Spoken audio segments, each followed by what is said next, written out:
We can go ahead and get started. Hey, hello everyone. Good evening. Good evening. Thanks for joining. Uh, my name is Kyle Reeder, and I am a part of Rise Prince George's, which is a group of county residents and allies advocating for policies and practices that build shared, sustainable, prosperous in Prince George's County by creating safe, walkable, and inclusive transit-oriented communities.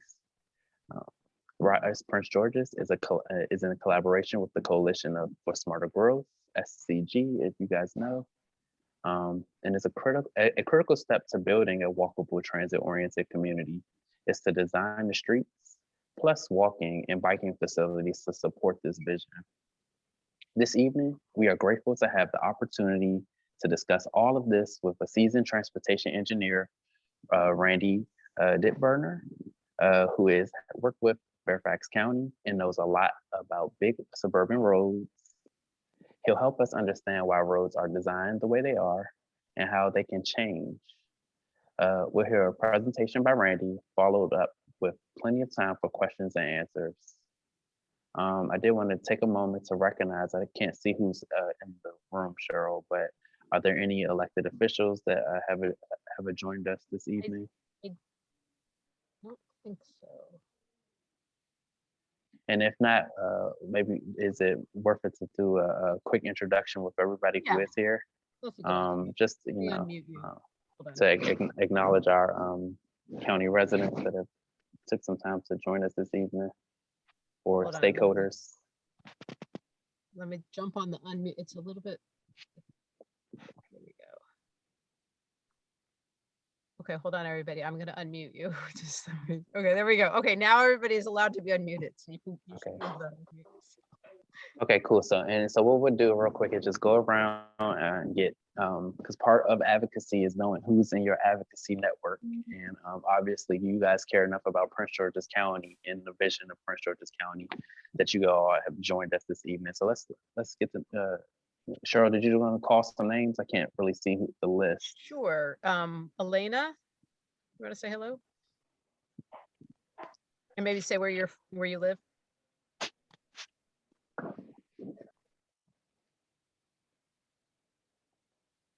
Okay, we'll go with Lindsay.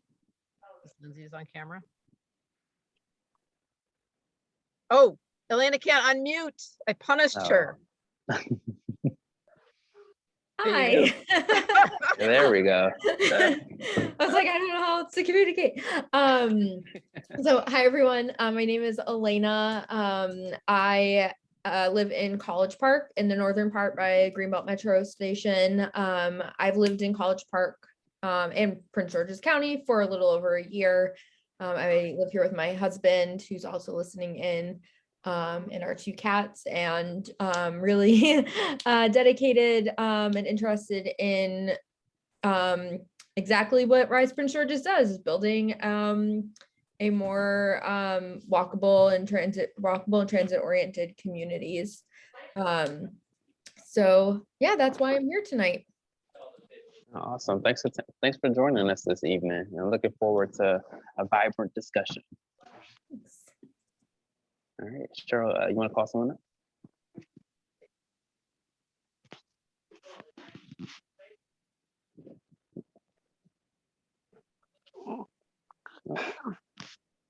Oh. Hello.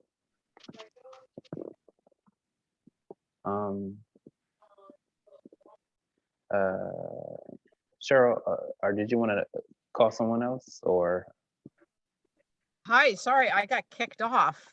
Oh yeah, no worries. Sorry. Okay, no worries. I'll pick up. So Lindsay Mendelson, did you want to introduce yourself?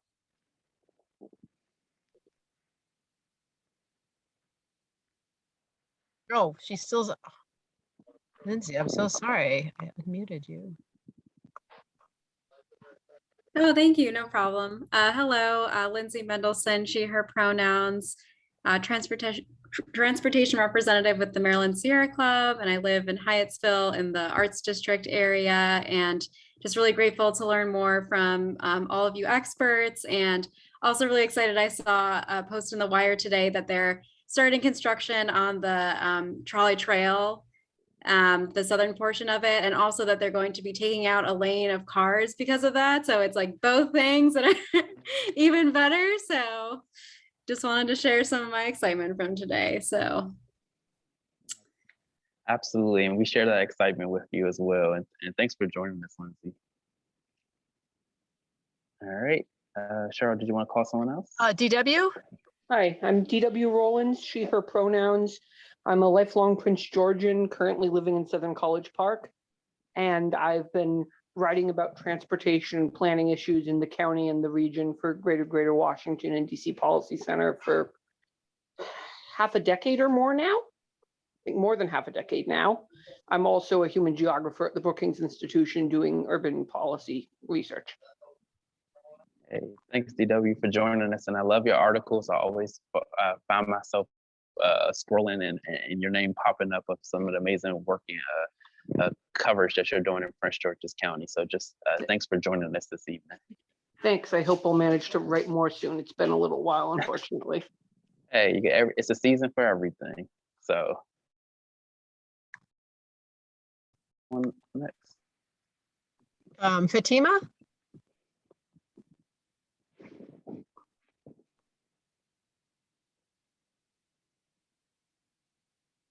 Oh, are you, I'm gonna, okay, try it again if you were trapped in, okay, there we go. Okay, there you go. Hi, I'm Fatima Hassan, and I'm a urban and regional planner at Maryland National Capital Park and Planning Commission. And so that is, I'm she, her. That is, it kind of explains my interest in this topic, okay? I used to live in Bowie, but yeah. I was a transportation planner for a large part of my career in Prince George's County and also with the Maryland DOT. And I was just reading an article in the Greenbelt patch about, you know, traffic fatalities in Maryland seems to have gone down, whereas, you know, other parts of the country have gone up. So I was encouraged by that. So I really wanted to tune in. Yeah. Thanks, Fatima, for joining. And then Degewa Kamu, can you hear us? It says audio is connecting. I'm afraid that's... Did you want to introduce yourself? I'm afraid it's not a good connection. Okay, I think we should move on. All right, no worries. And then really quickly, like I said, my name is Kyle Reeder. I live in Capitol Heights, and he, him pronouns. And like I said, I'm excited to have this conversation. And before we start, I did want to check in with Cheryl. At the end of Randy's 20-minute presentation, we'll open the questions. But Cheryl, did you have anything else that you want to add before Randy goes into his presentation? Yeah, I'm going to just give a very quick context for our discussion. It should only take a couple minutes. So First of all, I'm Cheryl Court. I'm with the Coalition for Smarter Growth, working on this project of collaborating with Kyle and many of you on Rise Prince George's. And so just in terms of like a sense of like, what are the 4 things that Rise Prince George's is really focused on? So creating great places around transit, housing for all, safer streets for walking and bicycling, and better bus service. And so, you know, in this context, we're very excited that the County Executive Alsobrooks, about exactly a year ago, launched a new economic development platform that's focused on the opportunity of transit-oriented development and a special focus on the Blue Line corridor. And here's sort of an image of what Addison Road Metro Station could be like in the future. So we're very excited about this, envisioning this bright future for these metro stations that, you know, don't have a lot around them right now. Cheryl, can I interrupt for just a second? Yes. I think you may have intended to share your screen, right? Oh my goodness. I did. Thank you for intervening.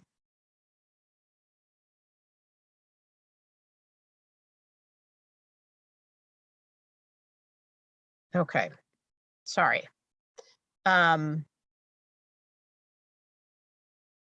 So there are the 4 4 goals. There's the Blue Line corridor, which is an anchor initiative of the new economic development platform. Here's a vision for Addison Road Metro Station with all these buildings and walkable streets clustered around it. So this is what Addison Road looks like today at Addison and Central Avenue. And the metro station is the upper left corner of this location. So you can see that we have a long way to go. And in fact, we know that these big wide roads in Prince George's, which is very typical, are actually, it's a big problem for Prince George and for people living and visiting Prince George's, where the county regularly has twice the traffic deaths, twice the pedestrian deaths of its peer jurisdictions like Fairfax County and Montgomery County. And so looking at the challenges of Prince George's, we see that we have a lot of wide roads, we have a lot of traffic deaths and injuries, we have an uncomfortable places for walking and bicycling, and we have a lot of underutilized metro stations. I mean, it's a huge asset to have so many metro stations and transit stations, but a lot of them are underutilized. We've had some progress with the urban street design standards, which were adopted in 2017. And the new zoning ordinance was just put into effect in April. And that also is more supportive of transit-oriented development and walkable streets, walkable communities. And right now we're looking at opportunities of the Economic Development Platform and Blue Line Corridor Initiative, as I mentioned, and also the Master Plan of Transportation, which is in the works right now. And there will be more opportunities for people to participate in that. And that's actually a really good opportunity to reshape policies and policy priorities for the county. And that is, and then that gets us to today to talk with Randy about how traffic engineers can, how they've been designing streets and how they might design streets. So I'll leave it at that and give it back to you, Kyle. All right, thanks, Cheryl. And I just wanted to confirm, I saw in the chat that DW said that she couldn't see your share screen. So I know you just closed it off, Cheryl. So I guess we're introducing Randy now. I'll definitely follow up with sharing. Yeah. So in the PowerPoint, we can share the PowerPoint with the group. Oh, she okay, can. now to do it. Awesome. All right. So did you want to introduce Randy, Cheryl? Well, yeah, so we really want to thank Randy for his willingness to do this. I asked around transportation professionals and quite a few people mentioned Randy to me, saying that he's done some really wonderful work in the DC area and is something of an expert on the idea of road diets, which he can explain what that is, and really, how to tackle big suburban roads. We've got a lot of them, and he has a lot of experience with it. He's actually now working out. You live in Phoenix now, is that correct? That is correct, yes. Okay, and who doesn't have big roads but Phoenix, Arizona? So I feel he's well qualified to give us some advice about how we can figure out how we can do a better job with Prince George's roads. So Randy, and you're why don't you explain? You're a transportation engineer, and you have other letters after your name. Right. I'm a PE, professional engineer, and a PTOE, which stands for Professional Traffic Operations Engineer. And it just means I'm a traffic engineer, and I've been through the ringer a little bit. Well, but thank you, Cheryl, very much for having me here, and thanks for the introduction. Kyle, thanks for moderating today. I'm really looking forward to the opportunity to give a few thoughts. Hopefully you can see my screen now, right? Yes, I can. Okay. Very good. So as Cheryl said, I in the DC area for a bit. I work for the Virginia DOT, and I guess maybe it's common knowledge in the DC area, but Virginia DOT is very different from a lot of state DOTs in that they maintain all the streets in the neighborhoods and the entire suburban area of Virginia outside of cities and towns. So we did a lot of work with streets near metro stations and trying to encourage better walkability and bikeability on streets under our jurisdiction in Virginia. So I'll talk a little bit about that today. I'm not going to talk about road diets, though. I have a full plate of things that I want to talk about. if you guys would like to have me talk about road diets, I preach on that with passion. So we can do that a different day. But I would like to talk a little about multimodalism and how we can make streets better for walking and biking. And some of you may know the Institute of Transportation Engineers, ITE, is the main association for the transportation engineering profession, and they publish a journal every month. Today, this issue of ITE journal landed in my inbox. Today is June 1st. It arrives on the 1st of the month or thereabouts with regularity. And the title of the issue that arrived for me today is called Thinking Beyond the Car. And I felt like that was super appropriate for today's conversation, because that's exactly what I want to talk about with you guys. And so I am officially stealing the title of the ITE journal for my presentation today, with apologies to ITE. And so with that, let me tell you what I'm going to tell you today, if I can get myself in the right position here. Okay, so I have really two things that I want to talk about today. One is how agencies figure out how big streets need to be and how big intersections need to be. And then following that, I just want to talk about 3 treatments that can really make a big difference in supporting biking and walking in urban communities. And I want to start by talking about level of service. Anybody who's been to a public meeting has heard of this concept of level of service. It's super popular at public meetings, and the concept is very similar to a report card. A particular transportation facility is graded on a scale of A through F, where A means good and F means bad. It's very simple and it's easy to understand. But there's some nuances that a lot of people don't understand, and I want to share a couple of those with you today. I'm going to start by talking about level of service at traffic signals. And by the way, there's lots of different measures of a level of service, even though you may see level of service A or level of service B or C or whatever. Those measures can be applied to different parts of the transportation infrastructure, like traffic signals, like freeways, like urban roadway segments. Even bicycles and pedestrians have level of service definitions. But I want to start by talking about traffic signals, because that's a pretty key component of the urban network. And it's often a bottleneck in the urban infrastructure. If we can make the traffic signals work pretty well and make them walkable, the street network, the sort of street segments between the signals usually follow along pretty well. And traffic signals are measured in terms of the delay that motorists experience when they approach. So it's a super intuitive measure. You know, if you pull up to a traffic signal and you have to wait 30 seconds or 60 seconds before the light turns green, that's how much delay you experienced at that intersection. And so if you take the average of all the vehicles that are entering the intersection and figure out their average delay, that's the measure of how well that traffic signal did. Maybe the average delay is 25 seconds or 32 seconds or 41 or whatever the number is. And the Highway Capacity Manual translates those delay figures into level of service values, A through F. So for instance, if you happen to have an intersection operating at level of service C, that means it has delay somewhere between 25 and say 20 and 35 seconds. Really straightforward. And this has been a staple of the Highway Capacity Manual for many decades. So these numbers have stayed the same all the way along. And just to note, there's this dividing line here between level of service E and level of service F, and that occurs at this 80-second threshold. So if you have more than 80 seconds of delay, your intersection operates at level of service F. But furthermore, level of service is typically only evaluated during 2 hours of the day. And that's 2 hours on a typical weekday, the morning peak hour and the evening peak hour. The actual hour varies depending on the project, but it's very rare that more than 2 hours are evaluated.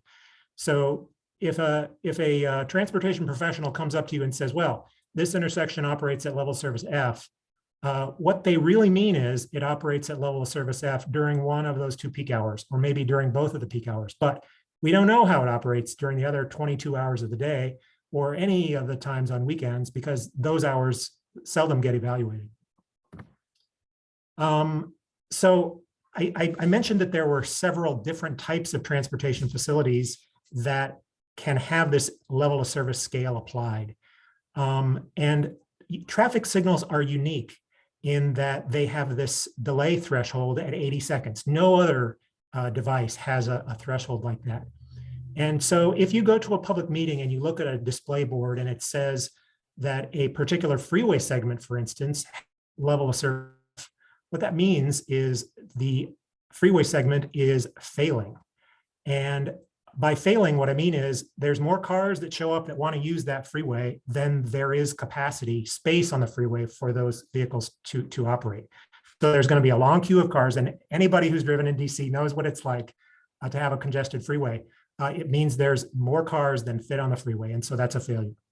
The same is true of a two-lane highway. If you're thinking about a two-lane highway that has passing zones periodically, if it operates at level of service F, it's failing. There's more cars that show up than can fit on the facility.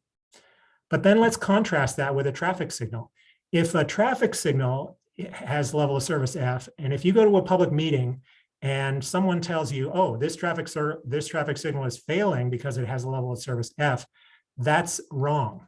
In fact, if a traffic signal has a level of service F, all it means is the delay is more than 80 seconds. And what's so magical about 80 seconds? Well, I don't know. That's what the wise people who wrote the highway capacity manual determined was the appropriate threshold for level of service F. But you think about 80 seconds. How many times have you pulled up to a traffic signal and had to wait more than 80 seconds? It happens all the time. It happens all the time in Phoenix, and we don't have nearly as much traffic as the DC area. And so there's nothing magical about 80 seconds. A lot of traffic signals have delay more than 80 seconds, and they still are not failing. They're still accommodating all the vehicles that want to use them. So I wanted to kind of go through this discussion of level of service kind of as we start to set the stage for some of the remarks that I'll make in a moment. Different agencies use different thresholds to determine what level of service is acceptable. For instance, if I was a developer and I wanted to build something, a Walmart or a Taco Bell or any other sort of development, a housing development in a community, often the agency will require me to do a traffic study and find out how well the intersections would work with my development in place. And those agencies often use a threshold. Maybe it's level of service D, in which case that intersection better operate with 55 seconds of delay or better. Maybe it's level of service E, which means maybe I better be less than 80 seconds. Not every agency has a threshold like this, but many, many agencies do as they evaluate the impacts of new development. And I guess the message to take away here is if I have to design an intersection to operate at level of service D, I'm going to have to make it wider because I have to be able to get more traffic through at the same time in more lanes. Whereas if I can design an intersection for level of service E, I can usually get by with less lanes. And that tends to make the intersection better for bicycling and pedestrian, for bicycling and walking. So with that said, let's move on to a different topic, and then we'll sort of combine these in a moment. And almost every agency wants to make sure that when they build a transportation project, it's going to work well in the future. And so there's a desire to figure out how much traffic there is going to be on the street network in the future, in some distant year, some distant horizon year, maybe it's 20 years down the road. And a lot of agencies use what's called an annual growth percentage to figure out what traffic is going to be like in the future. First of all, nobody knows what traffic is going to be like in the future. It's a crapshoot. It could be traffic. We may have great economy and everything may boom for a few years, and then we may have a recession and things may bust for a few years. But a lot of agencies use an annual growth percentage. And so I think this is an interesting table because it translates how an annual growth rate translates into what is going to happen to the traffic volume in 20 years. So if an agency assumed that there was 1% annual traffic growth, that means that after 20 years, you're going to have 22% more traffic on the road than there is today. 1% is a pretty small number. Some agencies may say, gee, that's that's too small. We want to be super conservative and make sure that our intersections work really well, even if there's more than that. So maybe they might assume a 2% annual growth rate. And if they do, that translates to a 49%, almost a 50% increase in the amount of traffic on the street network. And you'll notice that these numbers are not linear. So if you start assuming greater percentages, you start having really big numbers of increases in traffic after 20 years. So, I mean, what this means is if you have a road that has 2 lanes in each direction and it's working just fine today, and then you're going to assume a 2% annual traffic growth over the next 20 years, and therefore traffic's going to increase by 50%, that means your lanes might need to increase by 50%. And so instead of a 2-lane road, you might need to have a 3-lane road to get the same level of service and the same operational conditions that you have today. So that's kind of the downside of this assumption of annual traffic growth is it produces street designs that are bigger than might otherwise be required, considering that, as I said, we really don't know what traffic is going to be like in 20 years. I really like this chart because it shows typically what happens to traffic and how different agencies forecast future traffic volume. The black line shows the actual amount of traffic in every year. This is a pretty old slide. It only has traffic, or current traffic volumes that goes up to about 2013. But it shows that during the late 90s and early 2000s, traffic volume was increasing pretty briskly. And then we had the famous recession in 2008 and things kind of dropped off and pretty much plateaued for the next few years. The colored lines show forecasts of traffic volumes that were made in different starting years. So you can see that if you were starting your forecast in 1997, your forecast was pretty good for the first few years, but then traffic volume started to taper off and your forecast is no longer very accurate. And furthermore, if you were doing a forecast in, say, 2007, 2008, you were way off. If you were assuming a 1% or a 2% annual growth rate, and traffic volume is flat or even declining a little bit, you are going to end up with maybe 20 or 30% higher volume of traffic in your assumption than is actually going to show up on the street network. And that's going to translate to an intersection that is wider than it should be and more uncomfortable for walking and bicycling. So this is a very simplified flowchart. I don't normally like to have flowcharts in presentations, but this one is pretty basic. And so I wanted to kind of talk about it because it's the way that a lot of agencies historically have conducted their intersection designs. First, they forecast the future traffic volume. As I talked about, they use an annual growth percentage and figure out what's traffic going to be like in 20 years or whatever the horizon year is. And then they analyze the intersection and determine, does it meet whatever the level of service threshold is? Is it a level of service D, if that's our threshold, or is it a level of service E, if that's our threshold? And if it is, then it's great. We're going to proceed. But if it doesn't, if maybe it's the intersection would operate level of service F, well, then you have to add more lanes and then go back and analyze again and figure out if that meets the threshold. And so you can see by this circular loop in here that there could be a situation where an agency has to go through many times and look at many different iterations of adding more and more lanes to make sure that this very high volume in the future can be accommodated with very low delay in order to meet that level of service threshold. Not all agencies do it this way anymore, but this is the way almost all agencies used to do it, and many still do. So I wanted to make sure you were kind of aware of how this process works. There's a lot of fallacies with this process, as you might imagine.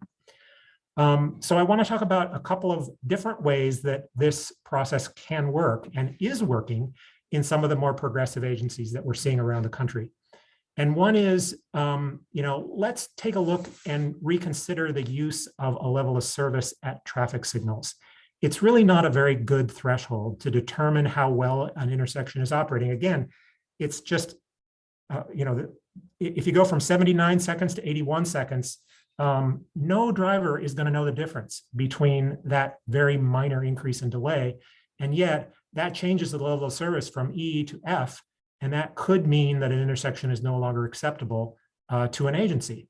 So level of service is not a great threshold for that purpose. Instead, we can look to other kinds of measures at traffic signals, like I talked about earlier for freeways and for two-lane highways.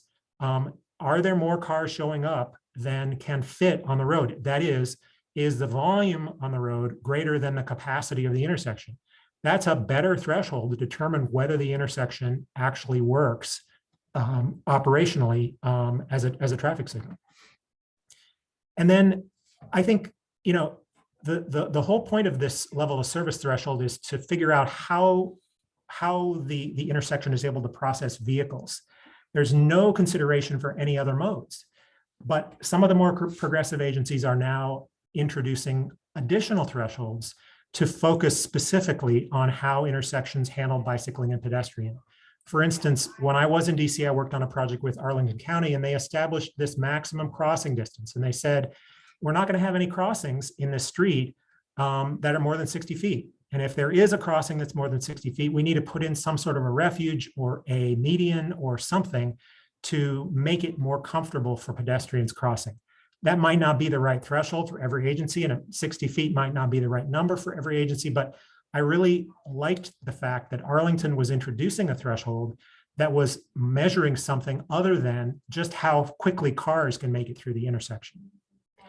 A couple of other suggestions are to look at the maximum number of lanes on a street. Instead of having the number of lanes be determined by the traffic engineering analysis, let the number of lanes be the policy decision. Say, this street is going to operate with 2 lanes in each direction and a beautiful landscape median, if that's the situation appropriate to the network.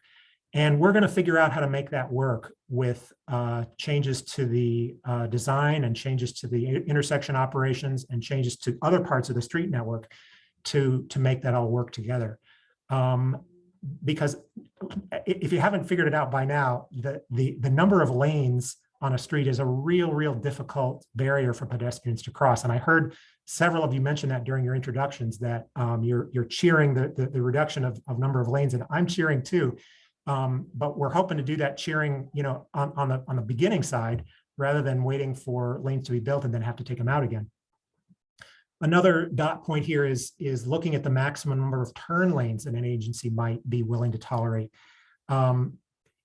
We're in the midst of a pretty exciting transit revolution here in the Phoenix area. The city of Tempe has just, over the course of the last couple of weeks, opened a streetcar, and that streetcar is running in mixed traffic, first of its kind in the Phoenix area. And Tempe in the downtown area established a maximum number of turn lanes, and they said the maximum number of right turn lanes on this corridor is 0. We're not going to allow any right turn lanes because we want to prioritize pedestrian crossing distance. And I applaud that decision. Again, 0 might not be the right number for every intersection and every agency, but I think it's worth having that conversation to understand the trade-offs that you make. It's very easy for a traffic engineer to throw a right turn lane on plan, but it might not be real obvious some of the negative consequences that all that extra pavement causes. One other suggestion is to talk about an access hierarchy. I have stolen this graphic from WMATA, the Washington Metropolitan Area Transit Authority. Some of you may know that Metro has an access hierarchy that they use for design of metro stations, and I hope that's under consideration for some of the new transit stations in Prince George's County as well. Pedestrians and bicyclists are at the top. Single occupant vehicles are at the bottom. The idea is to make metro stations the most accessible for the modes that you most want to encourage to use them. That is why bike racks are always closer to the station entrance than park and ride lots, because Metro uses this hierarchy, and they have used it for decades. And as far as I know, it continues to be a guiding principle in the design of stations that WMATA oversees. So I would encourage agencies to use a variation of this hierarchy for design of conventional intersections and other kinds of transit stations, even bus stops, to make sure that they are well used by the modes that we're looking for. And then a few more lines at the bottom of the screen, but they're important. I think it's important to not build infrastructure now that isn't needed now. If you have a a traffic design that says we got to have 3 lanes in 2050 because we think traffic volume is going to be that high in 2050, a lot of policymakers will say, okay, well, if we need a 3-lane road in 2050, we better build it now, because how are we going to get the money to build it in 2050? And we don't want to do this big disruptive project again in 20 years. But the problem is, we don't really know what traffic's going to be like in 2050, and we don't really know for sure if 3 lanes are going to be needed in 2050. So I think agencies need to think about the consequences of building more pavement now than you really need to accommodate the traffic that we know is going to be out there when the project opens. And I certainly understand that agencies don't want to box themselves in with a right-of-way that's too narrow to be functional in the future. But at the same time, they have to be cognizant of the fact that all that extra pavement has negative consequences for the people that are using the intersections today. And that's the kind of balance and trade-off I think that is important to think about. So a couple of questions that I think is important for advocates to be aware of and be prepared to ask agency staff. When you go to some of those public meetings and you look at those display boards with the level of service, ask your agency representative if there is a level of service threshold at traffic signals and what it is. And furthermore, ask if the design that they're proposing on the display board would be different if there was a different level of service threshold, or if there was no level of service threshold. What would that do to the design that the agency is proposing? Furthermore, it's a great question to ask how the agency figured out what the volume is going to be in the future. A lot of times when you go to I've been to a lot of public meetings, I guess maybe you figure that out. A lot of times you go to the public meetings, there's a whole bunch of display boards that say what's going to be happening in the future in 2035 or 2040 or whatever. But there are no display boards that say how they determined what the volume is going to be like in 2030 and 2040. And so if you ask a transportation engineer, how confident are they in the future volume forecast? No one should ever say they're 100% confident in their future volume forecast, because if they say that, they are lying to you. No one knows what traffic is going to be like in the future.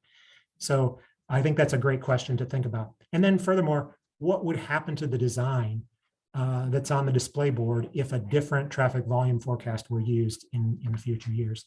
And furthermore, another question is, what kind of design is best to accommodate just the traffic that's out there today, rather than thinking about how many lanes we might need to accommodate future traffic? Okay, with that said, I'm just going to very quickly talk about these 3 treatments that I really like to improve walkability and bikeability in urban areas. And the first one I will mention is curb return radius. And by the way, at the very beginning, I showed you this picture of the ITE Journal article that arrived in my office today. And I thought I'd better look at the contents of the article just to make sure that I didn't say anything today that was contradictory to what was in the article. But fortunately, there is a great article in the ITE Journal today about curb return radius, and talks about many of the great benefits that can be achieved by modifying the curb radius. And if only I had time to modify my presentation to account for what was in the ITE Journal today, I would have done that. But instead, I will give you some old, outdated information from yesterday that has a little bit of the basics. This is a series of photos of the same intersection, kind of a before and after picture. And this is an intersection in Virginia. You can see that one of the changes they made as part of this construction was to narrow the corner radii. In this first picture on the left-hand side, you can see the initial radius on the northwest corner was 60 feet. And after they did the project, they narrowed it down to 35 feet. It's something that you might not even notice if you just take a quick look at the intersection. And the reason you might not notice it is because the number of lanes are the same. There's still 3 through lanes going this way, 2 lanes, and all the turn lanes going the other direction. The only thing that's really changed is the radius. Same is true in the southwest corner. The radius went from 53 feet down to about 30 feet. And so you might ask, what is so great about this reduction in radius? And one of the main benefits is the reduction in the pedestrian crossing distance. So the crossing distance at this intersection before the project was 151 feet. Good grief. Talk about a wide intersection. Not even Phoenix can compete with 151 feet crossing distance. And only by reducing the curb radius, we were able to reduce the crossing distance down to 115 feet, which is still very long. I hope we're not designing intersections to that standard, but by the same token, it's considerably shorter and makes the crossing considerably better and more comfortable for pedestrians. And furthermore, we can do that big reduction in crossing distance without changing the number of lanes that pedestrians are crossing. So the traffic performance of the intersection doesn't really change at all. If anything, the traffic performance is better. If you encounter a traffic engineer who questions the value of this curb return radius, all you have to do is tell them, gee, it takes 12 less seconds for pedestrians to cross the street, and that's 12 seconds you can do something else with at the traffic signal. They will become very strong supporters of this improvement. And if you have any street maintenance engineers who are questioning the value of this improvement, you just need to look at the area of pavement that is encompassed in this space near the curb radius. In the 60-foot radius design, there's almost 800 square feet of pavement in that area. You think about how big 800 square feet is. That is bigger than my first apartment when I graduated from college. I just can't imagine putting in here a bathroom, a kitchen, bedroom, dining room, all of that stuff from a single one-bedroom apartment fits in that area. And the agency has to repave that 800 square feet every 10 years, and they have to restripe it every couple of years, and they have to sweep it and make sure that they don't have liability for any defects in the pavement in that area. And if we go to the shorter curb radius, that area drops significantly down to less than 300 square feet. So reducing the radius in this case by 42% drops that area of pavement that the agency is responsible for by 2/3. So it's a really, really incredible improvement in the amount of pavement that the agency has to deal with, in addition to the benefits to pedestrians. That is a main reason for making this improvement in the first place.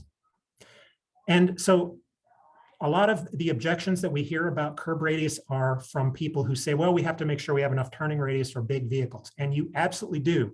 You can't design an intersection where a big truck gets stuck trying to make a big turn. That's not a recipe for a good design. But I think this slide is great in illustrating that some of the other elements of the street network help to contribute to a larger effective turning radius than simply the radius of curvature on the curb. In this case, there's on-street parking, there's a bike lane, and all of that contributes to an effective turning radius that's almost 70 feet, whereas the curb itself is only constructed to 15 feet. So this intersection will work fine for large vehicles making right-hand turns, despite the fact that it has a really narrow curb radius. And this narrow curb radius is helping to achieve the shortened crossing distances that we talked about on the previous slide. Okay, my next treatment is curb extensions. And curb extensions work great on streets with parking, with on-street parking. The idea here is to pull the curb ramps and the pedestrian starting point of the crossing way out so they're even with the edges of the parked vehicles. And that encourages a couple things. First of all, it encourages a much shorter crossing distance. Instead of starting a crossing way back here, the pedestrian gets to start from here, and that makes the crossing shorter and thus more comfortable for pedestrians. But secondly, and maybe not quite as obvious, it really makes huge benefits in improving sight distance. And that helps with reducing pedestrian crashes. These are some of my favorite slides to illustrate this issue. Even though they're really old, you can tell by the ages of the cars that these are old slides, but I haven't found any better slides to illustrate this issue. In the top slide, you can see that there is a person standing here waiting to cross the street. That person has to step out into the crosswalk almost all the way into to the edge of the lane where the vehicles are parked in order to get a clear view and surround the parked cars for any oncoming traffic. And while that person has to stand there to get a clear view, that's an extremely uncomfortable place to stand. You're in the road. You feel very vulnerable to being hit by a turning vehicle.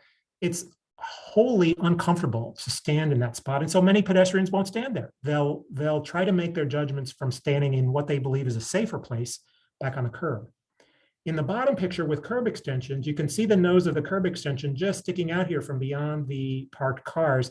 And there's a pedestrian standing right at the edge of the crosswalk. That person is in exactly the same position, but in this case, that person can see around the parked vehicles very easily and can make a much better and informed judgment about when to cross,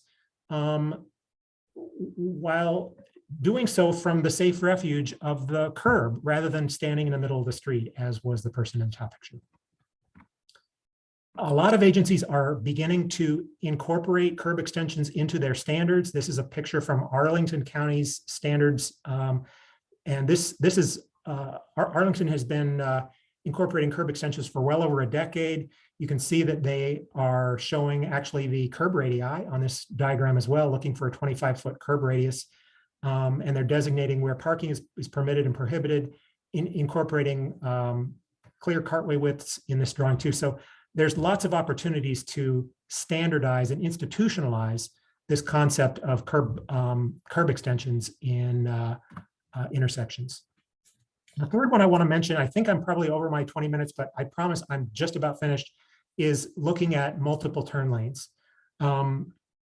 This is an example of another intersection in Virginia, and it's a very typical situation. If you look at the northbound approach, you will see that there are 2 right turn lanes. But what do you notice about this particular approach? You will notice that no vehicles are in the second of the right turn lanes. There's a whole bunch of vehicles that are sitting in the first of the right turn lanes waiting to turn right, but the second lane is completely empty. This is just a random Google picture from a random time and a random day, but it is representative of what really happens at these intersections in the real world. And in Virginia, the reason it happens is because we put this sign up that says right turn on red from right lane only. And so it encourages a lot of people to use the right lane. Very few people like to use the middle lane. And so we have this imbalance. And what this means is the right lane, the first right turn lane, if you will, really is earning its keep. It's serving a lot of vehicles. But the second right turn lane is not really earning its keep. It's a lot of pavement on the street that pedestrians have to cross and causes a lot of other disadvantages, but it's not serving very many vehicles. So it's not a good use of space. So if there's an opportunity, one of the things I really tried to institutionalize in Virginia was not building double turn lanes unless there was some clear documented reason why they were essential to operate the intersection today. Not in 20 years, but today, why they needed to be used today. And I was somewhat successful and not entirely successful, as illustrated by this picture. This is another intersection in Virginia. You can see there's a triple right turn lane. And I am sure that it is true that the rightmost lane is the most utilized. The second one may be a little bit less utilized. And the third one probably very, very seldom. Maybe during the peak hour, there's a few vehicles that use that third lane, but it's just not very commonly used. But as you look at this picture, take a look at what you would do if you were encountering this intersection as a bicyclist. Notice that there, if you're keen-eyed, you will see that there is a bike lane to the right-hand side of these triple turn lanes. And imagine you're a bicyclist and you just simply want to go through the intersection to the other side. Your choices are, okay, well, you can just do a merge across all of these 3 right turn lanes, get yourself out here into this through lane and proceed through as a vehicle. Holy moly, talk about discomfort. That's about the highest stress movement a bicyclist could possibly encounter. But you look at the intersection, there isn't even a crosswalk on this leg of the intersection. So if you come up to the intersection, you can't even really cross here as a pedestrian would. You have to kind of go all the way up to the north side, cross back again, and then cross back again. All of that, I mean, your delay is very long and your comfort is very low. That's some of the disadvantages that are experienced with the multiple turn lane issue. Obviously, this is not a conventional situation that you see every day, but it really does illustrate what can happen if you take this issue to extremes. And you might say, well, maybe this configuration is a little better where you have a designated right turn lane and the next to you have a shared lane with rights and throughs. This is not any better. And in fact, it might even be worse for on-street bicycling. You will notice that this street has a bike lane downstream of the intersection. And so you might ask, why is there no bike lane on the upstream side of the intersection? How are bikes supposed to get to this bike lane down here? Well, there is no way to stripe a bike lane when you have a lane configuration like this. If you have a right turn lane next to a shared lane, you can't put the bike lane up against the curb because it would be conflicting with the right turning movements when the signal turns green. You can't put them between the right turn lanes. That would be very awkward. And you can't put them way over here. That would be way too far to the left. So there's really no good place to put a bike lane. And national standards and standard of practice says anytime you have a lane configuration like this, you can't have a bike lane. And my approach to this conundrum is to say, let's not use a lane configuration like this because it's not very conducive to on-street bicycling if you can't have a bike lane. Let's figure out a way we can handle the traffic without using a lane configuration like that that is so disruptive to urban walkability and bikeability. So with that said, I am going to stop for the moment, but I would certainly be happy to respond to questions or pontificate further as requested.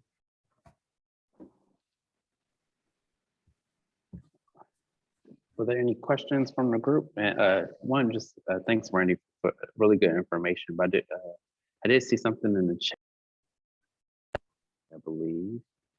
I cannot see the chat, so yeah, no worries. I have it. She says she's wondering how to frame the discussion with fire and EMS departments that often want huge curb radiuses. Oh, I'm sorry, that was Elena, not Lindsay. Elena, did you want to elaborate on that question a little bit? Oh, okay. I can unmute myself. I just was curious as to, I mean, a lot of times that is part of the reason why we have these large curb radii. I mean, I live in a small neighborhood and all of our curb radii are massive. And you could see that where there could be like more, sidewalk area. And often the pushback is around getting large fire trucks around the corner. And our streets aren't very wide here in our neighborhood. It's an older neighborhood, which is a good thing and a bad thing. So, I mean, obviously we can't fix everything, and it's going to take a while, and might not be the curb radii, but I'm just curious as to how you've worked with that, if you have come up against that when trying to reduce curb radii on maybe a smaller street. Yeah, that's a great question. I'm really glad you brought up the emergency services angle, because I think that is an issue not only for curb radii, but some other urban treatments. Sometimes we get pushback from emergency services as well. But when it comes to curb radii, I have found that typically the design vehicle that I need to be more concerned about is a semi-truck. And if I can design an intersection to accommodate a semi-truck, a fire truck is usually no problem, unless you're going to make me design for a ladder truck that's 80 feet long or something. A semi-truck is usually a more critical design vehicle to design for. And furthermore, when there's an emergency vehicle can typically assume that they're going to use the whole road. They don't have to be confined to the right lane as they're approaching an intersection to make a right turn. If it's a tight radius, they can start their turn from a left lane, which would allow them to take advantage of a much shorter effective turning radius, as I kind of showed on one of those slides earlier. So I agree that emergency response is very important. We certainly don't want to compromise that, but in terms of strategies for dealing with emergency vehicles, we have a program called AutoTurn, and I'm probably getting too deep into the weeds, but it predicts the turning paths of every type of vehicle that there is out there. And so we can run an AutoTurn analysis of any intersection with any design vehicle and see exactly how that vehicle is going to make its way through the intersection. So if we can design an intersection that shows that a semi-truck is going to make it through the intersection just fine, we can do the same configuration with a fire truck of any size the agency's emergency services folks drive. We can show that on an AutoTurn analysis and see how it's going to look in the intersection. But even more than that, I have also worked with emergency services departments in the field where we will take out a typical fire vehicle and take some cones out to the intersection and set up the cones in different configurations and see how well that vehicle can negotiate with the cones mimicking what's proposed in the intersection. And I'll tell you what, those guys who drive those emergency vehicles are exceptionally good drivers.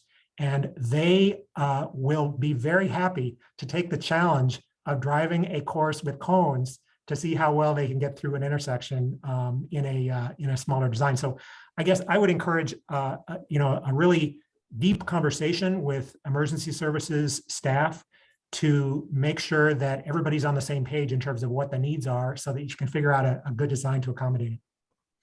Awesome. I know we're, thanks Randy for that. And I know we're at our 8 o'clock hour, but there are 2 more questions. One from Alex and then one from Kenesha. Alex asks, what safety mitigations are applied when a curve is extended at the crossing to prevent a car from being able to lurch forward and potentially striking a pedestrian? And actually, it's 3 more questions. Cheryl, how are we on time? Well, actually, why don't we let's questions with Alex's question, and then Dan had a question, and Kenesha. And let's take, I think those are the 3 questions. Maybe if they could just say their questions. I've unmuted everybody, so if you could just quickly say your question, that way we get it, make sure we get it right. Okay. We'll be a little bit faster that way, I think. Let's start with Alex's question.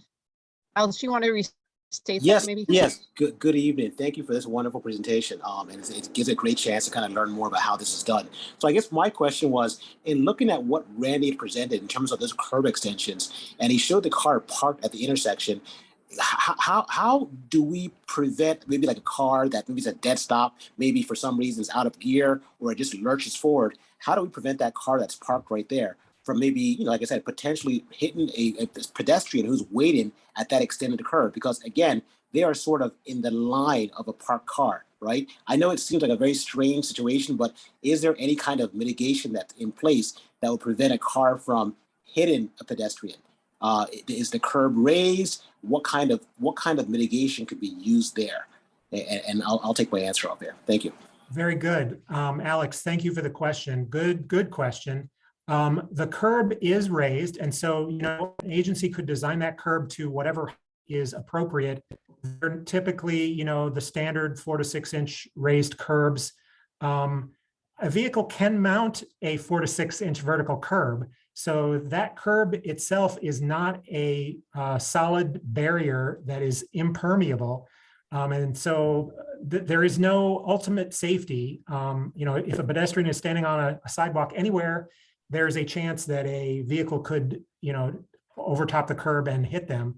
And so there is typically no requirement for any specific additional barrier in that section of a curb than any other section of a curb. But agencies do often put things in that part of the street. That's a typical place where you might find a signal pole, for instance, that houses a pedestrian push button, or a signal head that has a countdown indication, or a signal mast arm pole, or sometimes there might even be newspaper boxes. If there are still such a thing as newspaper boxes, I don't know if those still exist or not. But so there are things that can be put, even public art. There's an opportunity to put sculpture or something there. You could plant trees. So if that was a concern, you can put anything in the curb extension that you could put behind the curb on any other part of the sidewalk if there was a particular concern about drivers' impact in those areas. Thank you. And then Dan, and then Kenesha. Hey, can you all hear me? My Yes. mic doesn't always work too well. Okay, so there are currently no protected bike lanes in Prince George's County. One thing that I've heard repeatedly at some of the meetings is that they don't want to deal with maintenance. This also means that we're missing out on protected bike lanes on state routes because the county needs to assume maintenance of sidewalks and bike lanes. Do you have any suggestions for approaching the county about the resistance for protected bike lanes? Boy, that's a good question. I don't know if I have any silver bullet suggestions. I'm an engineer, and I think I have a pretty good sense of good engineering solutions, but what you're talking about is a policy issue. And the agency's policy is what's controlling the situation there. I think you and I probably both know about some of the great benefits that you can achieve with protected bike lanes, not only in terms of safety for bicyclists, but also comfort and encouraging more people to use the street network for bicycling and encouraging people to take those short trips by bikes that they might not otherwise feel comfortable taking. But when it comes down to policy decisions, boy, that's a really tough nut to crack, at least for me, a traffic engineer. I mean, there are solutions out there that other agencies have used. If the issue is sweeping, I know that there are, I've heard agencies say before, well, our street sweepers don't fit in that tiny little area where the bike lane goes. There are sweepers that you can procure that are narrower and specifically designed to take care of narrower space. I mean, that's an investment that an agency would have to take. But once they make that investment, now you're clear to maybe go ahead and build more protected bike facilities out there. But yeah, I hear what you're saying, Dan. It's a problem, and I don't know that I have a silver bullet solution. Kanisha? Hi, I was trying to step away from a talkative 3-year-old. I'm sorry. I just had a question on kind of how do you start to petition for more pedestrian friendly ways? Because I live off of a street. It's kind of a main street, but like a relative amount of consistent traffic. And what it has is sidewalks on one side of the street where the sidewalks start and stop. The other side is kind of a shoulder. There's only one lane each direction. And the speed limit is supposed to be 35, but people are often doing way over that. And there are some students that I see that have to walk to school. And what happens is they are walking in the shoulder, of course, because they don't have anywhere else to walk when the sidewalk stops. And they have to cross at a point where the street kind of curves. People are speeding. There's no crosswalk. There's nothing. And I watch them every morning and it just makes me nervous for them. And what can I do to begin to petition the county to reassess that area and perhaps have a continuous sidewalk in an intersection where maybe the light is always green unless somebody pushes it to cross or something like that? Mom, can I turn on the... Great question. And thank you for asking. Again, I think this is something that I am probably not the best person to answer just because I'm not familiar with the local, the hierarchy of the decision makers in your area. But I think in general, it's extremely great to have you here today at this meeting to be learning some of these ideas for how to make streets better and more walkable. And it's great to have you be involved in this group that has that as kind of a mission to work with agencies to make that happen. I would also like to say that another great way to go about that is to get yourself engaged with the community. And I don't know what the right way is to do that with your particular agency, but I think it's great to be able to go to public meetings if there are any in your area, even if they're virtual, to at least learn who the players are and learn what their thoughts are about pedestrian accommodations. And so I guess I would invite others on the call to maybe suggest some other ways to address that issue, who might be more familiar with the local politics. Yeah, Kanisha, let's follow up on that. I know Kyle has to drop us to wrap this up. So if you, Kyle, just want to wrap this up. Let's follow up, Kanisha. Yeah, absolutely. And like I said, this is just the start of the continuation of these type of conversations in Prince George's County. And I just want to say thank you, Randy, for just kind of helping us look at the issues from a technical point and giving advocates tools that can better help agencies rethink level of service thresholds and volume forecast. And I, for one, know that a lot of the times that when you do go to these community meetings and are trying to advocate for certain things, that how you present your issue is just as important to getting it solved, right? And so this presentation was really good. And I just want to let everybody know that we're having a walking tour at Capitol Heights, June 17th at 5:30. If you're free, have a good one. And I apologize for the background noise, but yeah, so if you guys can join us, definitely do that. But I appreciate you guys making the time this evening to join Rise Prince George's and Coalition for Smarter Growth. As we like to say, we're advocating for smarter streets and development in our communities. Cheryl, did you want to close us out? Well, Randy, did you want to say anything? And then I guess Cheryl, did you want to close us out? Oh, I think I've said my piece, Kyle. Thank you. Okay. I just want to Cheryl. thank Randy so much for, I thought your presentation was so clear and just really helpful for helping us think about these things. Thank you so much. Glad to do it. Thank you. All right, we'll see everybody RSVP for the walking tour on June 17th at 5:30. Thank you, Kyle. Thanks everybody for joining us. Thanks everyone. Stay connected. All right, bye-bye. Have a great night. All right, peace.